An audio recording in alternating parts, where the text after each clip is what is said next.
Hello everyone, I Kuldeep Sharma welcome you all to today's session of Daily News Analysis, where we are going to cover the most important news items from the Hindu newspaper as well as the Indian Express. Apart from it, after we are done with the analysis, we are going to solve the 20 GK question which would have been uploaded on the portal today. So let's start with the news headlines for today.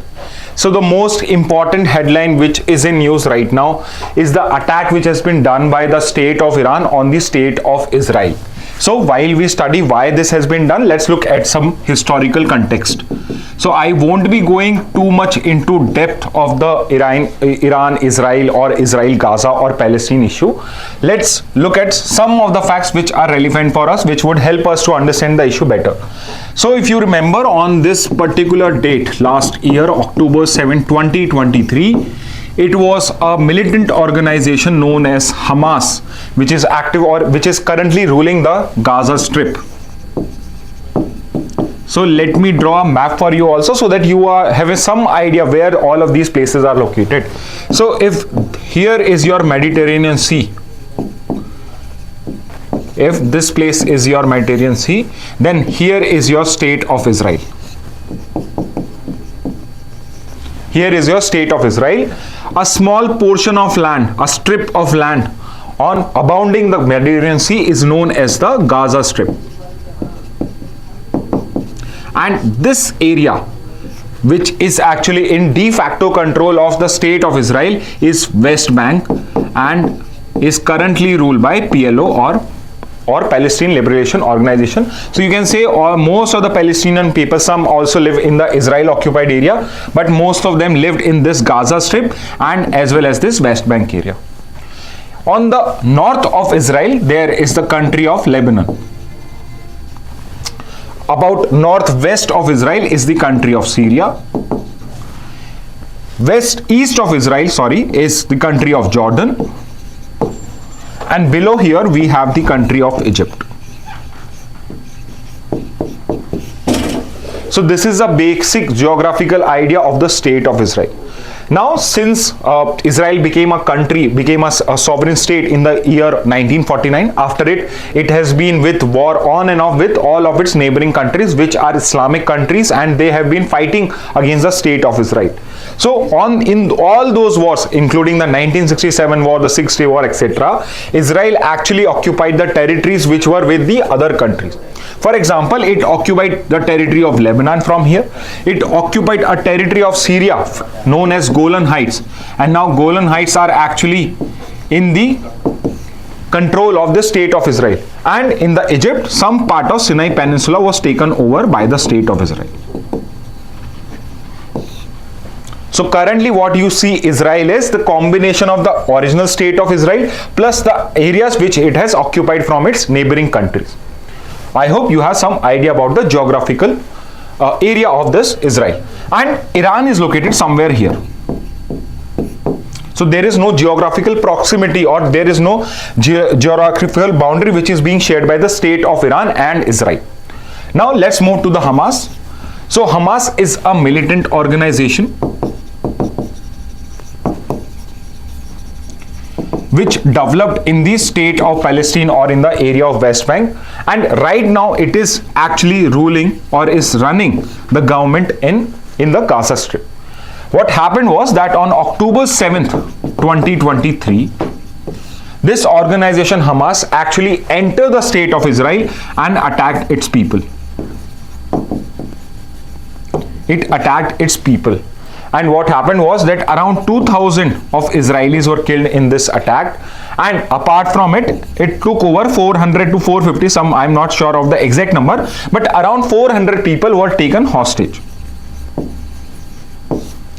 So as these things revealed, Israel went into a revenge mode, into an attack mode, and Israel finally attacked the area which was in the territory, which was occupied by Hamas right now. So Israel actually attacked Hamas. So in the initial phase, every country, including US, your India, everyone was in support of Israel, because everyone believed that Hamas Hamas has done a terrorist act, and it is the right, or it is the right of the Israel of self-defense, wherein Israel can actually take action against Hamas. And meanwhile, as you know, right now also, out of this 400, many of the hostages are still with the state of, or are with the militant organization of Hamas, and Israel has not been able to free them from their captivity. And this is also leading to backlash to Israeli government in their home state also, because people have now started asking questions what the policy the Israel is following right now of attacking Hamas, of attacking the West Bank area, etc. Is it actually getting us any result also? So Israel is, or the Israeli government is facing political pressure inside Israel also. So this is a brief overview. So when Israel started attacking Hamas in the initial phase, everyone was supporting Israel. However, then news started coming up that Israel is actually attacking or actually killing innocent civilians also. Innocent civilians, many photographs, videographs of innocent children being killed by Israelis, attacked by Israeli armed forces, as well as videos of Israeli attacking hospitals, etc. in Gaza and in West Bank came on the internet, because of which Israel also started losing its support. In all of this, there was one country which was also directly, not directly but indirectly was involved, was the state of Iran. So in very short, I can say that Iran is actually an enemy of United States as well as the state of Israel. And Iran's leaders have publicly stated that it is one of their goal that to remove or to annihilate Israel from the face of the earth. Israel should not exist as a country. This has been a stated aim of Iranian leaders also on public platform. So Israel and Iran are totally anti to each other. Now you should also understand that in Islam there are two major sects. One is Shia Muslim and the other is Sunni Muslim. Majority of countries and majority of Muslims in the world are actually Sunni Muslim, and rest is the same is the case with Indian Muslim also. Many are also Shia Muslims. Okay, Iran is majorly a Shia country. However, your Palestine or your Hamas is actually a Sunni militant group. However, because Iran is against Israel, it actually supports Hamas also. It supports Hamas also. And actually, it is actually doing indirect strikes on Israel with the help of its proxies, Iran's proxies. One is Hezbollah, which is actually active or which is based in the state of Lebanon, which is just north of Israel only. So Hezbollah. And if you remember, we discussed Yemen attack also. Yemen, which is a abounding nation on the Red Sea. There also there is one group known as Houthis. They are also said to be the proxies of Iran only.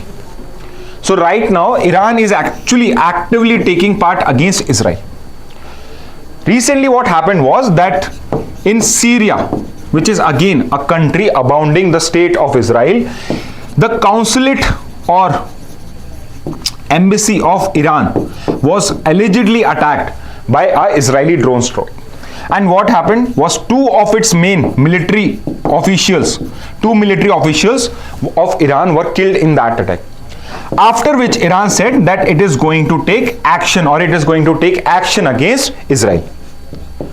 And the attack which has actually done by Iran is in retaliation to the attack which was done by Israel on its consulate in Syria. Okay, so this was this news is everywhere today. For example, in the Hindu newspaper, if you will go at the global page, all the news headlines are with regard to this news only. If you will go and read the Indian Express, the first page, the fourth page, and as well as the global page, your editorial page, everywhere you will find this issue only. So it would be very beneficial for you if you cover this issue holistically from today's newspaper. So let's look at this handout, not this handout, but this news item where the analysis of this proper attack has been given. And herein you will find out what is the stand of USA, or what is the stand or the policy of US government right now. So USA is also in a pickle right now, because although USA has been a friend of Israel, an ally of Israel, and in the initial stage has been one of the active members or one of the active countries helping Israel in its fight against Hamas. However, it is also facing domestic pressure. USA is also facing domestic pressure from the liberal segment as well as the Muslim lobby also. So there the Muslims, which forms a vote bank of the Democrat parties, and Democratic Party is the current ruling party, they have been very unhappy with the response of USA. And right now US is also trying to do a balance act between Israel and the Gaza and other Islamic country. Same here, it is also talking about what are the options or what are the choices which Benjamin Netanyahu, who is the current prime minister of Israel, he has. If he goes and keep attacking Gaza and keep killing innocent civilians, then US and other countries would have no option but to take straightforward action against Israel. And if it doesn't attack those people, then he won't be able to rescue the hostages. He won't be able to rescue the hostages, and probably he would lose the election, and then it won't have any benefit for him personally. So these are some of the things which have been covered in this particular news item also. So please go through these news item also. So let's moving forward. So next news which has come up on the first page of your Hindu newspaper is regarding this, that a zero FIR has been registered for killing of 2 Kuki-Zo men, bodies yet to be returned. So as you may know, in the state of Manipur, there has been a kind of a civil war going on for last 1 year now. And the main 2 communities which are involved are Metis community, which is the majority community, constitute around 70% of the population of Manipur, and it lives in plain areas. And the other hand is the tribal population of Kuki-Zomi. Kuki-Zo or Kuki-Zomi tribe, they are the same one and the same thing. This is a tribal population, lives usually in the hill areas, and these are also found in the state of Myanmar. So people from Kuki-Zo tribe are also found in the state of Myanmar also, and in the neighboring states also. So what has happened was that basically this Metis community was asking for reservation, or was asking that Kuki-Zomi community should not have reservation. And this fight for reservation took a violent toll, and we can see that for the last 1 year there is a kind of a civil war situation going on in Manipur because of the fight between these 2 communities. Now what happened is that some person, so 2 Kuki-Zo men have been killed and a zero FIR has been filed. So let's understand what is zero FIR. So if you know what is FIR, FIR is first information report. So whenever a person goes and complains about a particular criminal incident, the police has to file an FIR or first information report. Usually an FIR is filed in that area where the crime has taken place.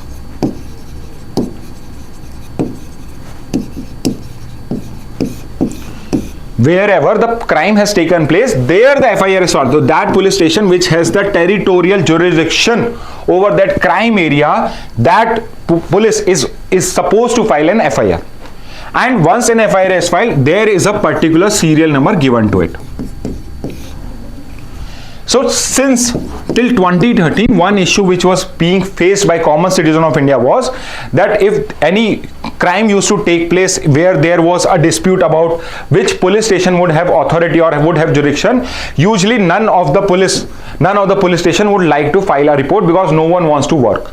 So what they used to do is they used to transfer that person, they would ask that person to go into a different police station and file a case there. However, in 2013, after the Verma committee recommended, it recommended after the Nirbhaya case that there should be a provision to file an FIR in any police station. And since the police station may or may not have any jurisdiction at that time, it is known as zero FIR because no serial number is assigned.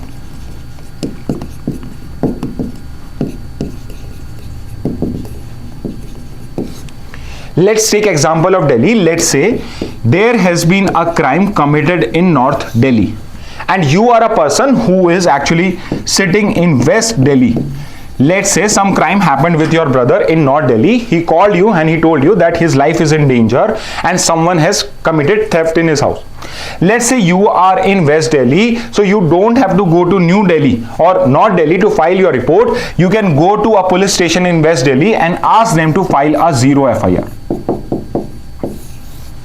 You can go and ask them to file a zero FIR, and the policeman is bound to file that zero FIR. They cannot deny you the right to file a zero FIR. So now what happens is that if any crime is committed anywhere, you can go to any police station and file a report, and the police has to file that report.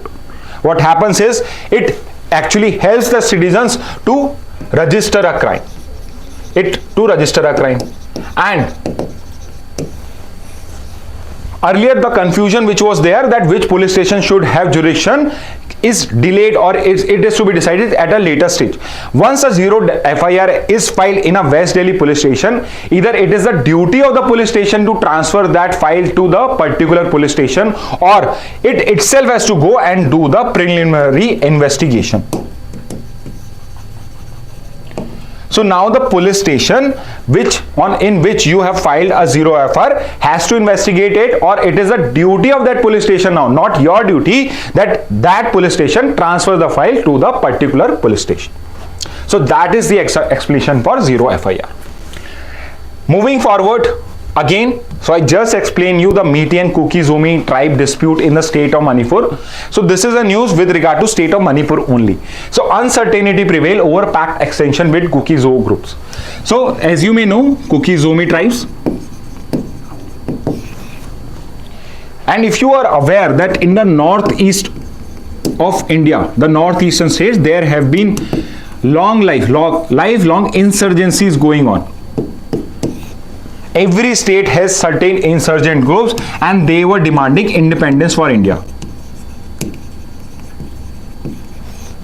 However, Indian diplomacy, Indian administration has been so good that it has been able to incorporate those insurgents into India also, and now they have left the demand for an independence. One such agreement was signed in 2008 with insurgent groups which were active in Manipur.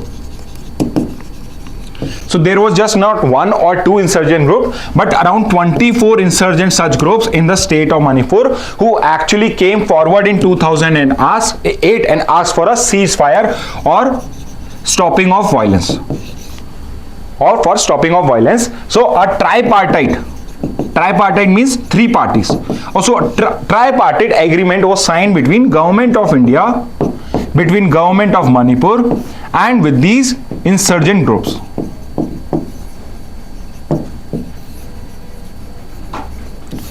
Now what has happened is that this contract or this agreement which was signed in 2008, it was being renewed every year. 2008, 9, 10, or periodically, whatever is the time decided in the last agreement, it was to be reviewed every year and was being followed by all the parties. However, since the initiation of violence from last year, the Manipuri government has not been sending a representative to this meeting for tripartite agreement.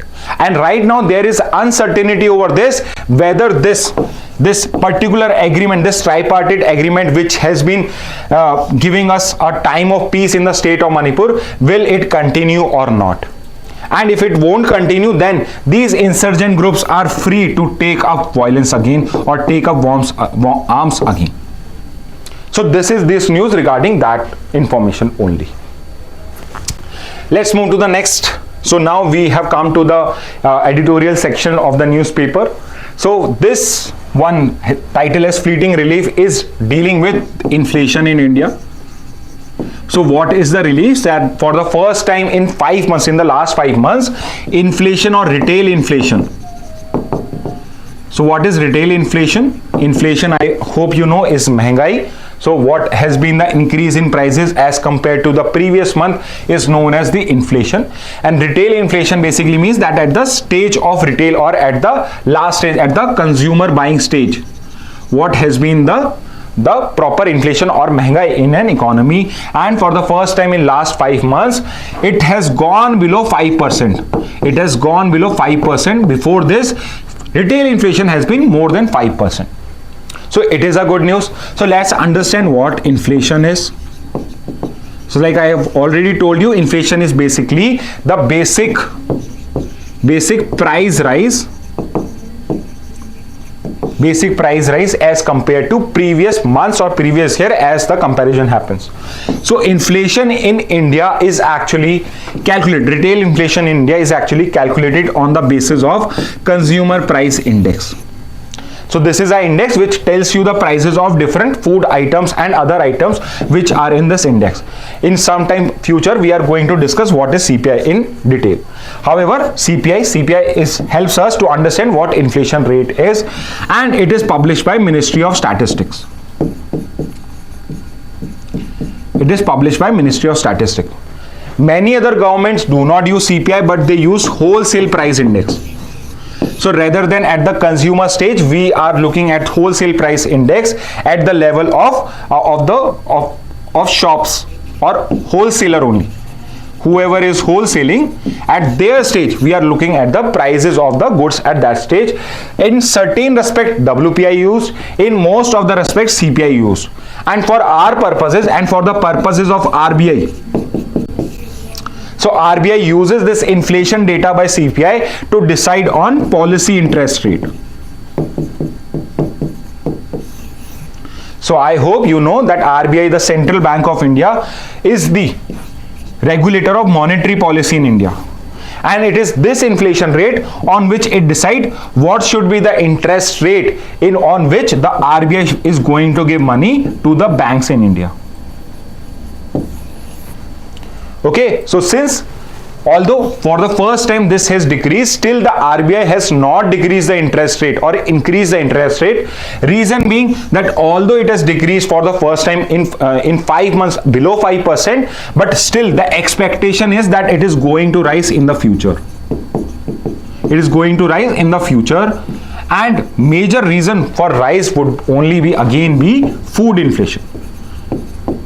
So in this consumer price index, food inflation is going to be the culprit, because of which the inflation is going to again rise in the future. That's why interest rate has not been decided. So you can read this passage and you will get the same understanding. Now let's look at the next editorial. So breach of convention. So let me give you a context of why this has come up. So there is a country of Ecuador, and as you may know that there are embassies of different countries. For example, in the Chanakyapuri area of New Delhi, there are embassies or there are offices of US, UK, etc. of all the countries with which we have friendly relations, and even Pakistan also, everyone has an embassy in it. And although it is not completely true, but embassies of those regions, embassies of those country where that, or on the piece of land where that embassy is located of a particular country, that is considered for all practical purposes as the land of that country. Again, for all practical purposes, it does not mean that that land would belong to US only, but for all practical purposes. For example, any diplomat residing in that embassy or has been recognized as a diplomat by that country is going to get civil and criminal immunity. And you should understand that there is a Vienna Convention on Diplomatic Relation. Vienna Convention on Diplomatic Relation, and some of the provisions, all provisions are provided there only. And it also states that the host country, for example, if there is a US embassy is in India, then India becomes the host country, and it specifically states that the host country must not enter the premises without the permission of the head of the diplomatic mission. It should also not check any document or anything coming in and out of those embassies. So these are also not to be checked. However, I'll again repeat, it is only the land of that particular country for practical purposes. It is not necessary that the land on which the US embassy is located in India is owned by the US government. These are certain protection which are being provided. Apart from it, there is sometimes a case where a person can be declared as person non grata. So the host country can declare any diplomat of US, UK, Pakistan, etc. as person non grata, person which does not matter. If a person or if a diplomat is declared a person non grata, then that person would not get any diplomatic immunity, and it is expected that that country of which the embassy is located is going to call that person back. Because after once a person is declared as person non grata, then any kind of action can be taken by the host country. Now let's look at what has happened in the state of Ecuador. So Ecuador is a country. There it is right now facing economic issues as well as gang issues, gang wars. So there are organized criminals there, and there has been an issue of gang wars. So there was recently, last year only, there was a change of government, and the officials, including the president and the vice president of the Ecuador previous government, were charged with corruption. Since they were charged with corruption, the president flew away to Belgium, and the vice president actually took asylum or refuge in the Mexican embassy in the city of Quito, which is the capital of Ecuador. So remember, Ecuador embassy, Mexican embassy in the capital of Ecuador. So that vice president has actually taken refuge or asylum in the state of Mexico, and Mexican government actually provided asylum to it, which means that he is going to be protected by the Mexican government. So what happened was the present Ecuadorian president sent actually a team of police, sent police into the Mexican embassy. It sent police into the Mexican embassy and took out that vice president, because he was charged for corruption. Now the president and vice president has been claiming that the cases of corruption that have been filed against them has been out of political vendetta. It is a political vendetta. So in the comment box you can tell me what do you understand by vendetta. Okay, so Mexican actually went ahead and said that it is going to complain to the ICJ because Vienna Convention on Diplomatic Relation has been violated. And all of the countries, not most but all of the countries, has actually criticized Ecuador for the action which it has taken in an embassy, because every country is party to this Vienna Convention on Diplomatic Relations, and every country actually fulfills it in letter and spirit. They fulfill as per letter also, and whatever is the spirit of this act is also followed by all the countries, all the participating countries. So this is the issue which has been going on. Moving on. So today's Hindu newspaper has been really good, specifically the editorial in the open page. All or most of the news which has come up in the page today are very good. So now let's look at decoding the judgment on Jim Corbett. So it's an environmental issue. Environment forms a basic and important part of your preparation. So let me just make you understand this article. So what it is talking about. So recently a judgment has come up, a Supreme Court judgment has come up, wherein it has put a restriction, or it has prohibited a total prohibition on tiger safaris. Tiger safaris being undertaken in the core areas of Jim Corbett. It is saying no tiger safari should be allowed inside. So what is a core area? So in any kind of national park or a wild sanctuary where the majority or where the main fauna or main protected species are located, or which is the inherent or the inside areas of a forest, it is demarcated as a core area, and the area around that core area is demarcated as a buffer zone. So the Supreme Court has put a prohibition on tiger safaris in the core areas. If any tiger safari is to be undertaken, it can be done only in buffer areas. So what this has been arguing, what this person is arguing, that it is a really good judgment, and it shows that even though government wants to protect or wants to conserve the species, but it also wants to get revenue out of it. And in the name of ecotourism, in the name of ecotourism, our conservation efforts are suffering. That's why it is a very good judgment. However, it is also this particular author is also pointing out certain flaws in the, or certain things which actually the Supreme Court did not decide upon. For example, here he is talking about precautionary principle. So what is precautionary principle? So here the author is arguing the court actually did not utilize the precautionary principle, because once this activity had already been done, now it is doing a curative action. However, the precautionary principle is that if we do not have full evidence, or scientific proof that let's say there is some suggestion which has been given by environmentalists that if we are going to do XYZ, then we would be able to conserve these particular species. However, it is not backed by full evidence. However, if it can be proved, if this much can be proved, that if these actions are not taken, then there would be irreparable damage. That although I cannot prove that these steps are going to help in conservation, but I can prove if these steps are not taken or no steps are taken, then irreparable damage would be caused to the flora and fauna. Then precautionary principle says that in a cost-effective manner, these suggestions should be applied. So basing on this, the Supreme could have used precautionary principle and could have prohibited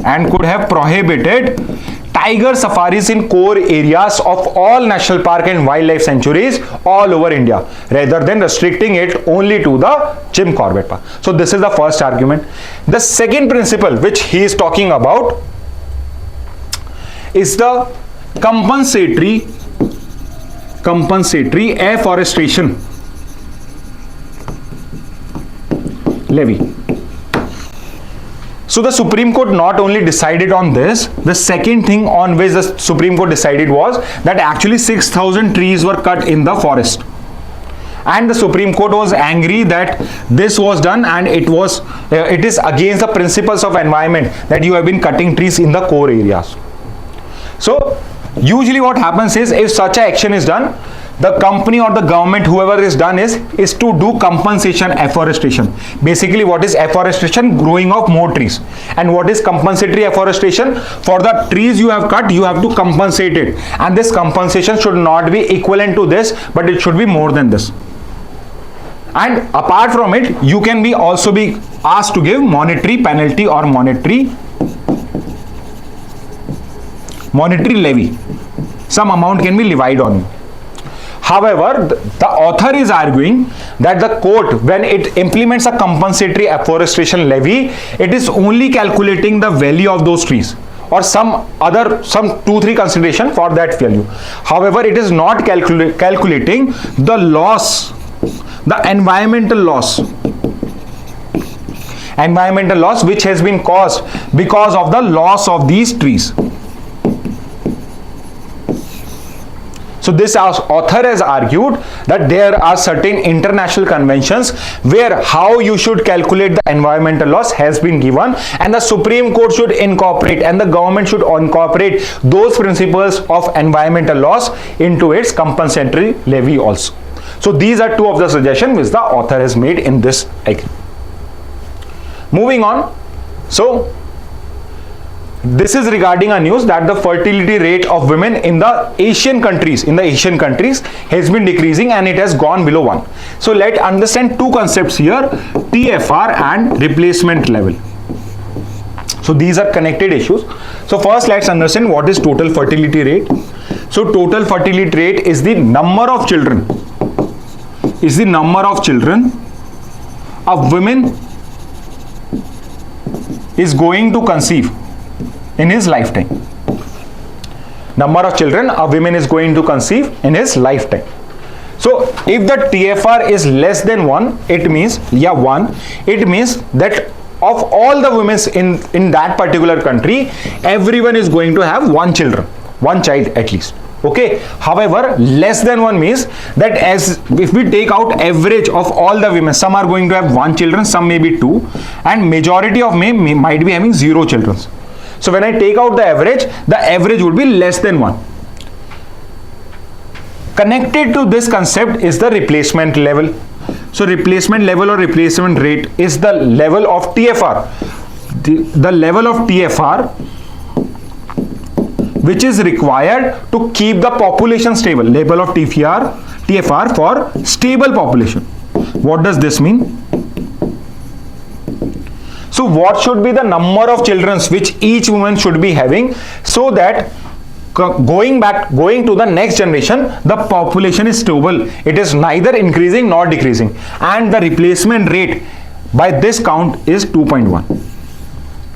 So if every woman on an average is having 2.1 children, then we can say that the population which is right now in the present generation is going to continue as a stable population for the second generation also. This is 2.1. Why 2.1? Because maybe some of the children who are born are not going to get into adulthood, they are going to die beforehand. So if I take out an average, it would mean that 10 women are having 21 children among themselves.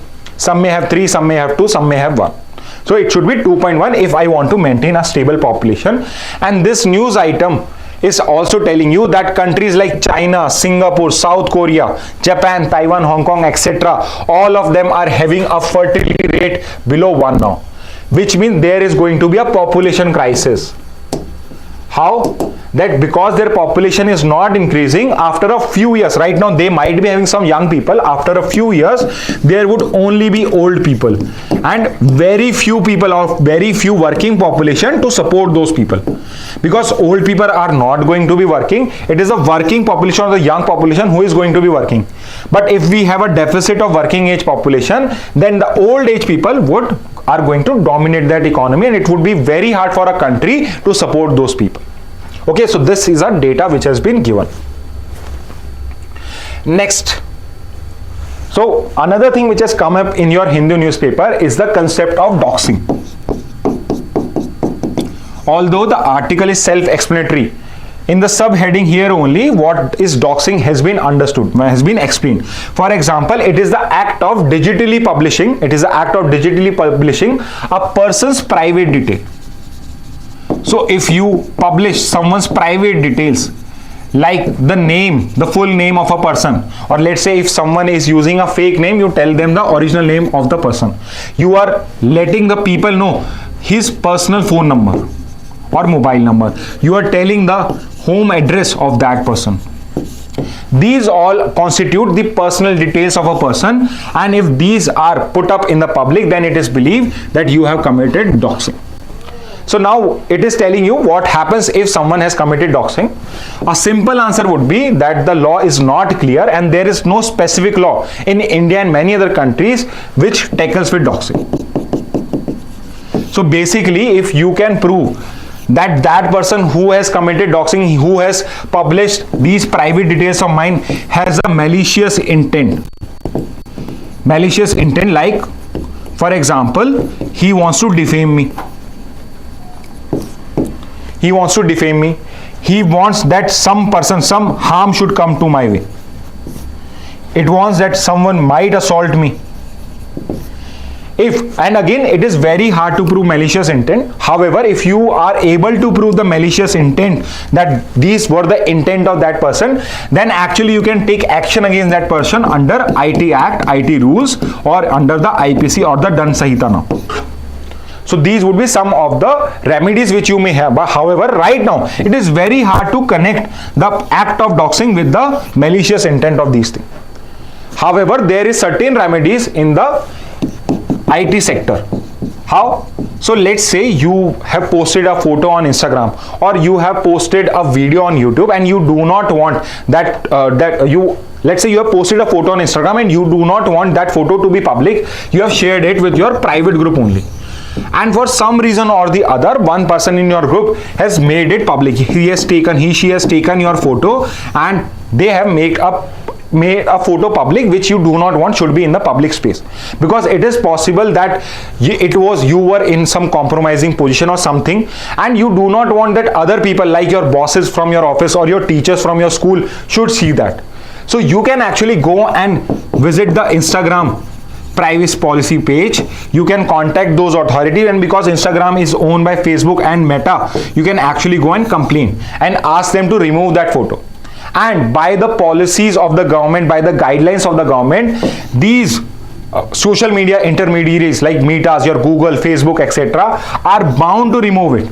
And if they do not remove it, action can be taken against them, or if they do not remove it, they have to provide you a particular reason why this is allowed under their policy. So this is explained in doxing. I'll advise you to read it. It is very self-explanatory and you will get a good idea about what is doxing. Next. So next news is regarding fixing India's VVPAT based audit of EVMs. So as you may know, election season is going on and EVMs, electronic voting machine, are again in use, and opposition party have been contesting time and again that EVMs are not foolproof and there is a possibility of tampering of EVMs. So as a solution, VVPAT, voter verifiable paper audit trail, has been recommended. What does it do? So whenever a person votes in the EVM, whatever button he presses, VVPAT generates a physical slip of the vote. For example, let's say if you have voted for BJP and you press the button on BJP, you can actually see there would be a machine attached to the EVM known as VVPAT. There you can actually see a physical slip being generated and being put up in a box where you will see that your vote has gone to the BJP. So this has been added. Now, because doing this for all the assembly constituencies of India in the election is not possible, or it would be very cost inefficient, that's why the Election Commission of India has limited it to certain number of constituency. For your purposes, you should know that it is for 5 assembly constituencies.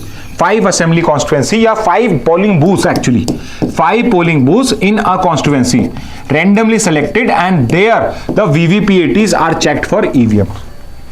Okay, and if there is a mismatch, then certain other practices has been framed by the Election Commission of India, which are being used. Now you do not have to understand, you just have to read it once, because these authors have provided you with what changes the Election Commission of India can make. For example, rather than 5 polling booths, how many polling booths should be used so that we have a statistical we are better statistically in proving that the VVPAT result is matching with the EVMs. Okay, so some of the recommendation has been given. What can be the sample size? What can be the sample size of VVPAT which the Election Commission of India use so that it can verify the EVM votes? So these are certain suggestions which has been given. So it has first criticized the current method and then given you certain statistical suggestions which should be used so this election is becoming foolproof. Moving on. So again, in the science section there has been a small corner, you will find what is it? Cryogenics. So what is it? Usually gives you a concept, yeah, understanding of a concept of science. So here we have been told what is cryogenics.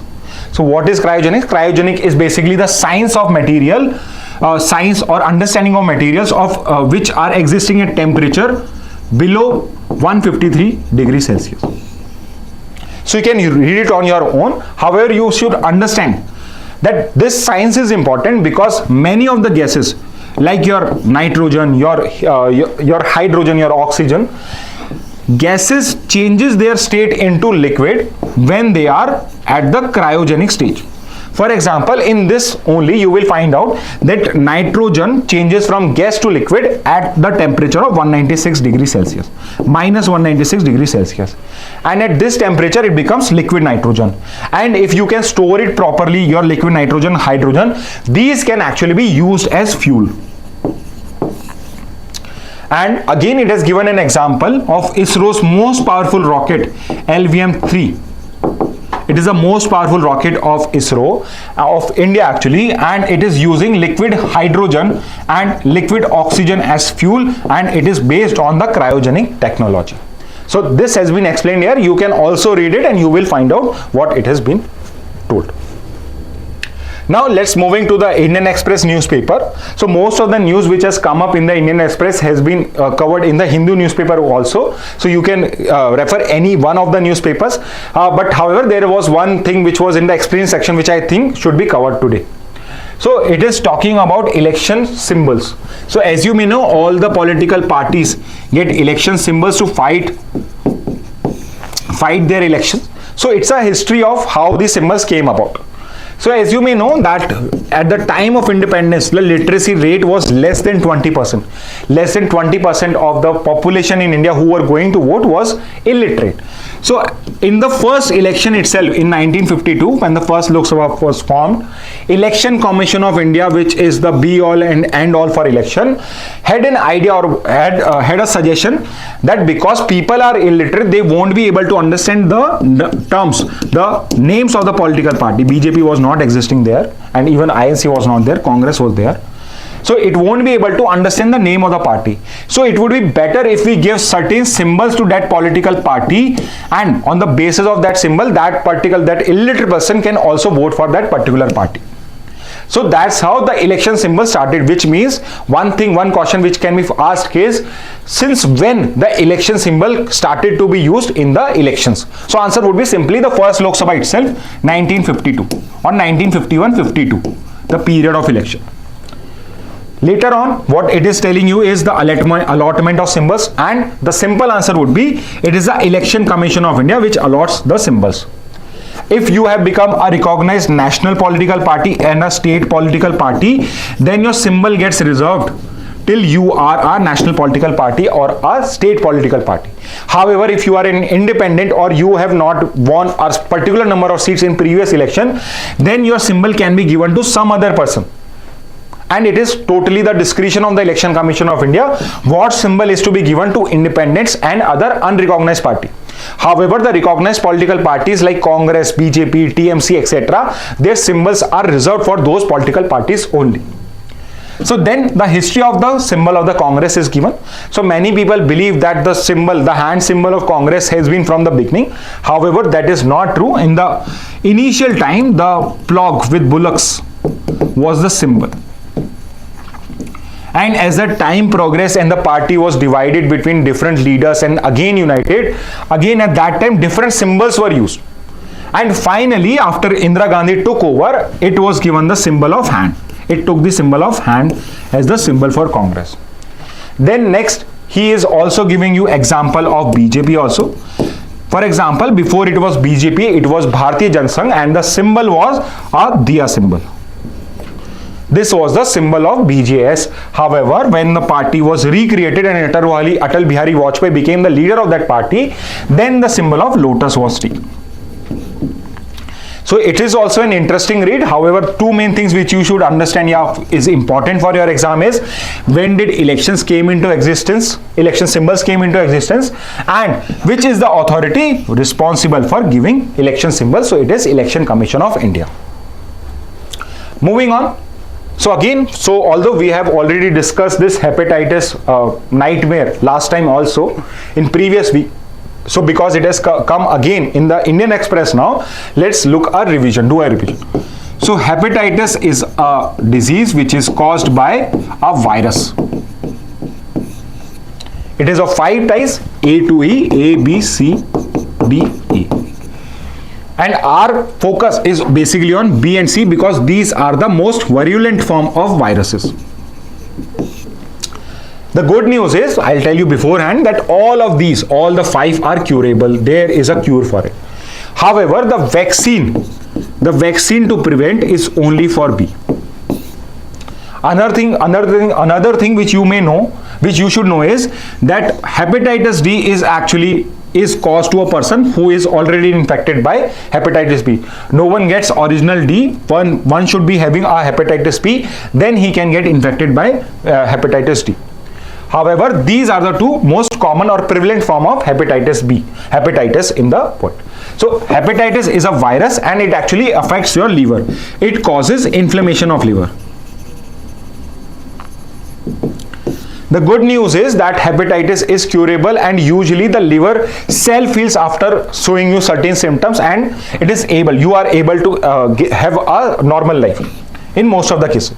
However, in certain cases, when the inflammation of liver has increased to a very large extent and there is no diagnosis at the right time, it becomes non-curable or non-treatable. It converts into this inflammation of liver converts into cirrhosis.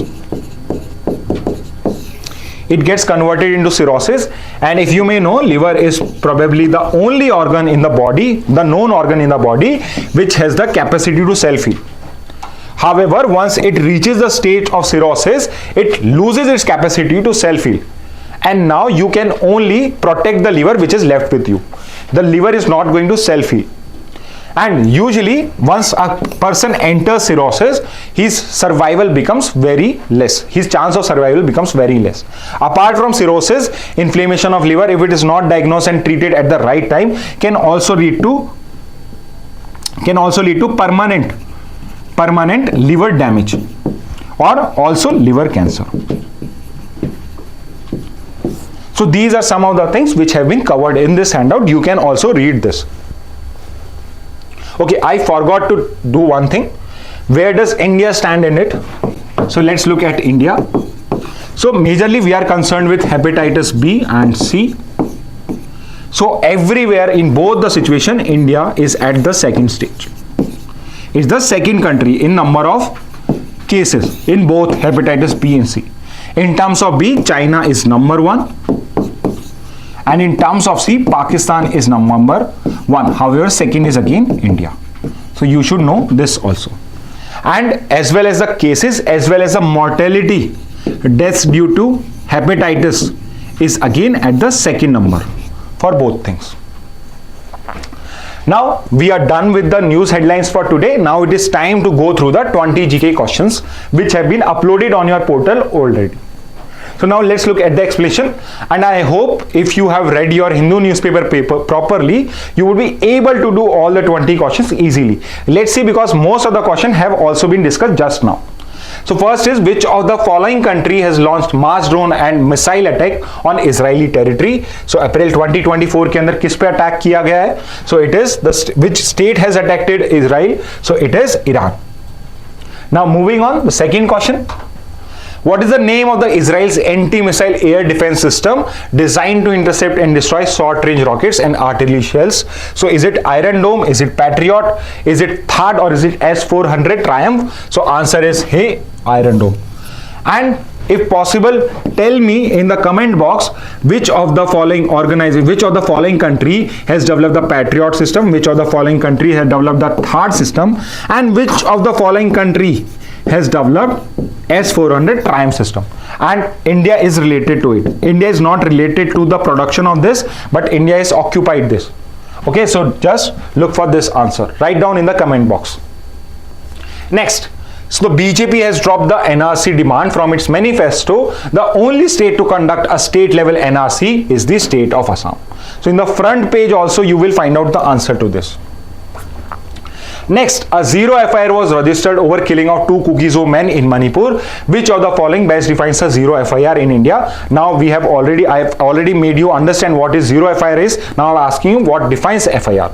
Zero FIR. So as you can see, the answer would be B here. An FIR filed at any police station regardless of the location of the incident.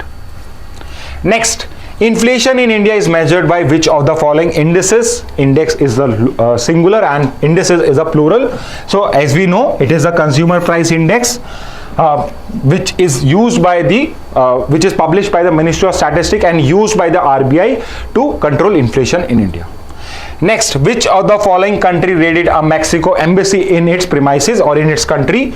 So options are Belgium, Ecuador, Iran, Israel, and the answer is Ecuador, because we have already done it.